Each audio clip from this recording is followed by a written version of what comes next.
Bonsoir et merci de nous rejoindre sur Al24 News pour ce nouveau flash. Le président algérien Abdelmajid Tebboune est à Doha pour une visite de travail de 2 jours au Qatar. Il a été accueilli au palais princier par l'émir de l'État du Qatar, Cheikh Tamim Ben Hamad Al Thani. Les entretiens officiels entre les deux dirigeants ont porté sur les voies et moyens de renforcer et de développer les relations bilatérales dans différents domaines, notamment l'économie, le commerce, l'industrie, l'énergie et la technologie. Les deux parties ont également abordé les derniers développements au niveau régional et international. Et après Doha, le président algérien est attendu en Chine pour une visite d'État à l'invitation de son homologue chinois Xi Jinping.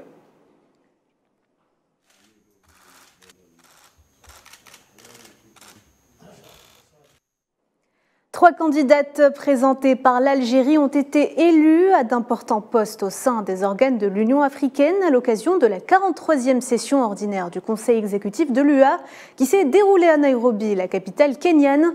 Ainsi, Samia Bourouba a été élue en qualité de membre de la commission de l'UA sur le droit international.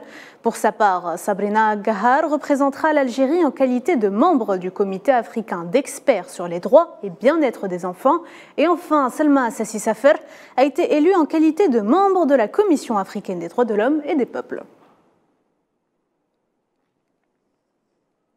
Des élus locaux italiens ont exprimé leur soutien à la juste lutte du peuple sahraoui pour l'autodétermination et l'indépendance.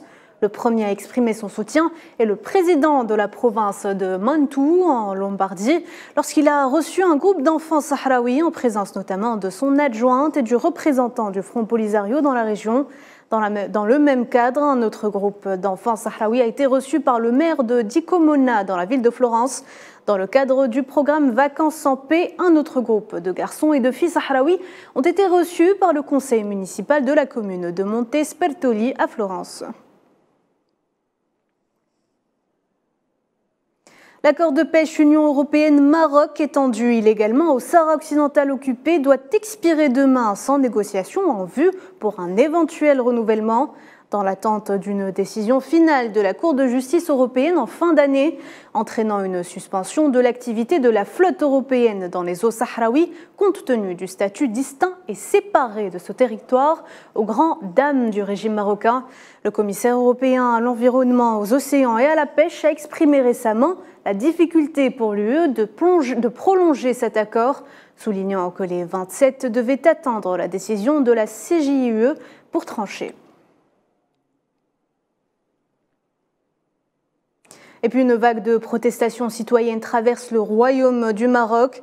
Des manifestants se sont rassemblés devant le Parlement pour dénoncer la corruption endémique qui gangrène la vie publique. Des manifestations ont également dénoncé la répression et les violations récurrentes des droits fondamentaux que vivent les défenseurs des droits humains dans ce pays maghrébin.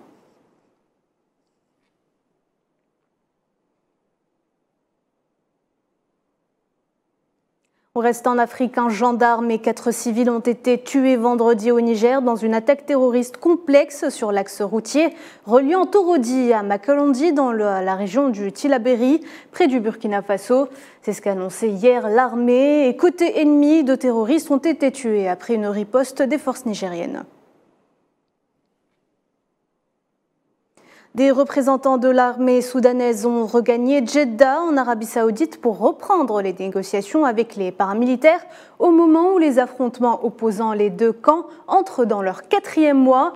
Depuis le 15 avril, les combats ont fait des milliers de morts et de blessés et des millions de déplacés. C'est la fin de ce point de l'actualité. Merci de l'avoir suivi. Je vous donne rendez-vous à 19 h pour le journal de la rédaction.